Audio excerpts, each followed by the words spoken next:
ఎవ్వరూ పిలిచినా సరే వెళ్ళకూడదు. ఎవరైనా పిలిచినా సరే ఆలోచించకుండా అక్కడికి వెళ్ళాలని అస్సలు అనుకోకు. పొరపాటును కూడా మరిచిపోవద్దు. ఎందుకంటే ఒక సాధారణ స్వభావం గల వ్యక్తి యొక్క చరిత్ర చాలా నిర్మమంగా ఉంటుంది.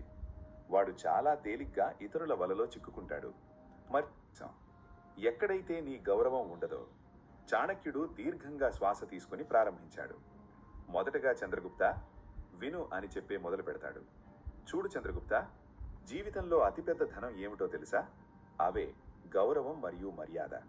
సో ఎక్కడైతే నీకు గౌరవం ఉండదో, ఎక్కడైతే ప్రజలు నిన్ను తృణీకార దృష్టితో చూస్తారో, అవమానిస్తారో, లేదా నీ ఉనికిని తేలిగ్గా భావిస్తారో, అక్కడికి ఎటువంటి సన్నాహం లేకుండా అడుగు పెట్టడం మృత్యువుతో సమానం. ఎందుకంటే మనిషి మనసు ఎంత బలహీనమైనదంటే అవమానం అతన్ని కుంగదీస్తుంది.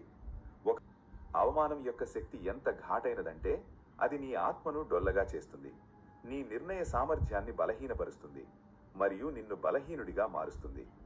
వాస్తుశాస్త్రం మరియు వేదాలలో ఆత్మగౌరవానికి అత్యున్నత స్థానం ఇవ్వబడింది. ఋగ్వేదంలో చెప్పబడింది, వ్యక్తి ఎప్పుడూ తన గౌరవం పెరిగే వాతావరణంలో ఉండాలి, కానీ తగ్గే చోట కాదు. మొదట తెలుసుకో, అక్కడ ఎవరున్నారో. వారు నీ మిత్రులా లేక దాగి ఉన్న శత్రువులా? ఆ వాతావరణం నీకు అనుకూలంగా ఉందా? ఒకవేళ లేకపోతే ఏదో ఒక సాకు చెప్పి తప్పించుకో. ఏదైనా ముఖ్యమైన పని ఉందని చెప్పు, కానీ ఎప్పుడూ వెళ్ళవద్దు. ఆ ప్రదేశాలు ఇవి కావచ్చు: గతంలో నిన్ను అవమానించిన వ్యక్తి ఇల్లు కావచ్చు, లేదా నీ జాతి, ధర్మం లేదా పదవిపై ప్రశ్నలు తలెత్తే ఏదైనా సభ కావచ్చు. జీవితం చిన్నది, సమయాన్ని వృధా చెయ్యకు. వేదాలలో చెప్పబడింది, గౌరవంగా ఉండు, అవమానింపబడకు. అవమానం నుండి తప్పించుకో, ఎందుకంటే అవమానం తిరుగుబాటు బీజం నాటుతుంది. శత్రువు ఇల్లు. శత్రువు ఇల్లు అంటే ఎక్కడైతే నమ్మకం అనే పేరు కూడా ఉండదో అటువంటి ప్రదేశం. ఇది విషంతో నిండిన బావి లాంటిది మరియు అక్కడికి వెళ్లేవాడు తనను తాను సంక్షోభంలో పడేసుకుంటాడు.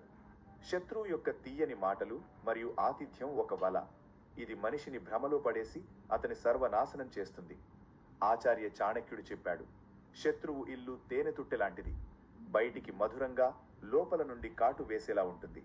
అక్కడి నవ్వు మోసంతో నిండి ఉంటుంది మరియు ప్రతి అడుగులోనూ వెన్నుపోటు పొడిచే కత్తి వేలాడుతూ ఉంటుంది. శత్రువు ఇంట్లో ప్రవేశించే వ్యక్తి తన బుద్ధిని మరియు వివేకాన్ని పణంగా పెడతాడు. అహంకారి ఇల్లు. అహంకారి ఇల్లు అంటే ఎక్కడైతే వివేకం మరియు వినయం అంతమైపోయాయో అటువంటి ప్రదేశం. ఇది ఒక ఎడారి లాంటిది. అక్కడ ప్రేమ నీడ ఉండదు, సత్యమనే నీరు ఉండదు. అహంకారం మనిషిని గ్రుడ్డివారిగా మారుస్తుంది మరియు అతని ఇల్లు పతనానికి కేంద్రంగా మారుతుంది. చాణక్యుడు చెప్పాడు,